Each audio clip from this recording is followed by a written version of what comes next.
Alhamdulillah, wassalatu wassalamu ala rasulillah, amma ba'd. Assalamu alaikum wa rahmatullahi wa barakatuhu, brothers and sisters. It's your brother Imran ibn Mansour, aka Da'wa Man, and I'm alongside the brother Strides. Assalamu alaikum wa rahmatullah. Because he's taking strides all day, every day. Strides to Jannah, inshallah. Inshallah. So, today's topic is interesting. Okay. Wait, let me introduce the show first. The show is called Real Talk. For those of you who are joining us for the first time, this is a show where you're going to get nothing but real talk, inshallah. And this is particularly aimed at Muslims who are not practicing, who don't know their religion, who don't pray, who struggle, who find it hard, you know what I'm saying, to practice. This is for you guys. So if you missed out on the previous episodes, check the playlist, inshallah ta'ala, and hopefully you can join us. The show actually, from this point onwards, only lasts for 12 minutes. It's a very short show. Start the timer now. Bang. Today's show is going to be on the issue of makeup act. Okay, we've got a lot of our sisters out there. A lot of our sisters who wear hijab, who don't wear hijab, and they can't leave the house without that MAC, that Bobby Brown, that Benefit. You get me? They got that mascara, they do that contouring and the tone. Don't ask me how I know so much. Don't ask me how I know so much. But you know what I'm saying? They got to make sure they contour everything and whatnot, and get the eyeliner in and the lip pencil and yeah, man. They just feel like they can't leave the house without it, man. And obviously we know that this is not even permissible in Islam. But before we talk about it from the Islamic perspective, do you have any advice for our sisters from the the insecurity perspective, you know? Okay. Alhamdulillah wassalatu wassalamu ala rasulillah amma ba'd. Okay, so first and foremost, I want to say to my dear sisters that you're beautiful. Allahu Akbar. Yeah, Allahu Akbar. This is not coming from me. This is not coming from you. And you're perfect. This is not coming from me. This Allah is not coming from him. He's single too. Allah. This is coming from Allah subhanahu wa ta'ala. Allah subhanahu wa ta'ala. So wait. You're saying Allah said they're beautiful? Of course. And Allah said they're perfect? Of course, akhi. Hold up. Allah who is the most perfect and Allah who is the most beautiful said that she's beautiful, said that she's perfect? Most definitely. So why is she looking for compliments from some guys? Allahu A'lam. Where did Allah say it may not even be compliments or whatnot, but maybe the sister's just insecure and feels as if she's not even too good looking, or she's not comfortable with how she looks. I'm saying this is deep. So where did Allah say so this? Allah subhanahu wa ta'ala said in the Quran, Allah said, and we perfected your forms. Woo! So Allah said, you know, Allah perfected your form? No, wait. First Allah said, and we created you. Allah created it. Okay. So we know Allah created us. Allah created everything around us. And then Allah said, and we perfected your forms. And Allah perfected your form. Are you hearing that, sister? You're perfect. So this is not no guy telling you look nice. Yeah, exactly. If a guy tells you look nice, it's like, look, imagine you got students in a classroom. Yeah. If one student says to another student, "Oh, you're smart," it doesn't mean anything. But if the teacher says you're smart, exactly. It means this must be smart because the teacher's smart, right?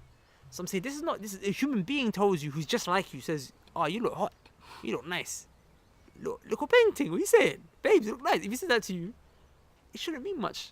But when your Lord, who is the most beautiful, Allah is Al-Jameel, He is the most beautiful, and He is the one who's perfect, and He created you, and He said, "I created you, and your form is perfect. Everything about you is perfect, sister." That's a compliment for you to feel a bit like, you know, oh, wow, you know, alhamdulillah.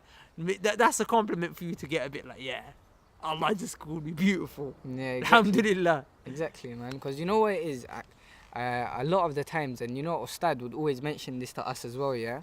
He'd be like, a sister doesn't go outside feeling insecure, doesn't go outside looking for compliments, doesn't go outside looking for attention if she doesn't already get that attention, if she doesn't already know that attention is already there with her, or if she doesn't already have a foundation to say, like, wait, who am I going to look out for to give me attention? Who are you? Like that kind of thing. So if you already know that Allah subhanahu wa ta'ala said that you are perfect and He created you that way, there's no need for you to change yourself. In at the default position, you're going out thinking, wait, what? Sorry, Allah already told me, who are you? Do you understand? And it is true, because like, if you're looking for compliments from guys, then you're going to try and do what is going to please the guys.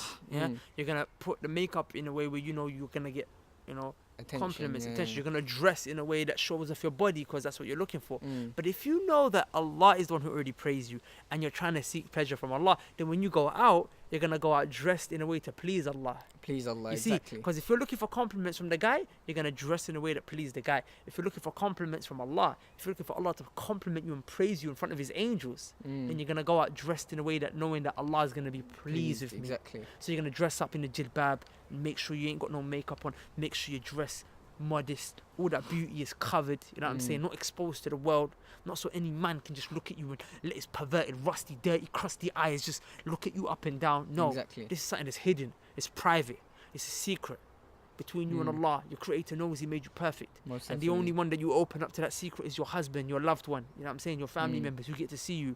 So yeah, man, it's deep, sisters. Yeah. It's deep when you I think was about gonna it like that. mention as well that the fact of the matter is the sisters may be looking and be like, oh, but I don't do it for the guys. I just feel bad about my skin. You just have to emphasize on what Allah said. Allah, the skin that Allah gave you, that skin that you have right now, it is perfect. I'm The way saying, that it I'm is. saying, are you saying Allah lying? Exactly. Are you saying Allah didn't create you perfect? Are you saying Allah's creation is bad? Are you Mm. insulting Allah's creation? And you know what it is, bro? A lot of people tend to get upset over these things as well. That, you know, they really get upset over how they look and how their skin is. And wallahi, society is to blame for That's that. what I'm You know saying. what I'm You saying? see, because when Allah already told me that He created you perfect and he perfected your form, when Allah already told me that, if you now come to me and say, but I'm looking at my face and I don't feel perfect, then I'm going to say to you, sister, there's nothing wrong with your face.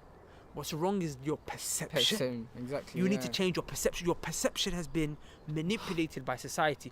I'll be honest with you. I stand in front of you as a man. Mm. And I tell you, like, you know, the you know, like, they have this image of, like, you know, the way a girl looks in society. And I'll be honest, I don't even find it attractive. Like, Mm. I'm saying, like, every man is different.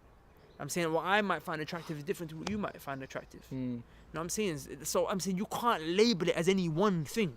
But the thing is, society has labeled it as if it's just one image. Yeah. I'm saying that is an image that's attractive to some guys. It's attractive in some communities, but it's not attractive all across the board. All You see what I'm across the- saying? Exactly. And you have to understand, a lot of these women who you do see, they're not actually looking like that all the time.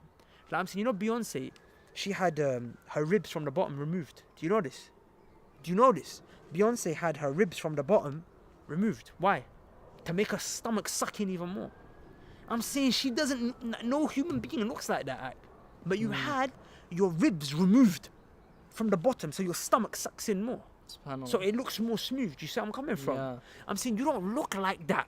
No normal human being looks like that. But she manufactured an engine, which is haram. That's Yeah, you're of course, changing the you're creation of changing the Allah. creation of I'm Allah. saying you can't physically look like. So why are you trying to force it? Do you see what I'm Yeah. saying? The way that they put some, you know, like these, they changing their lips and they know. Like, do you understand?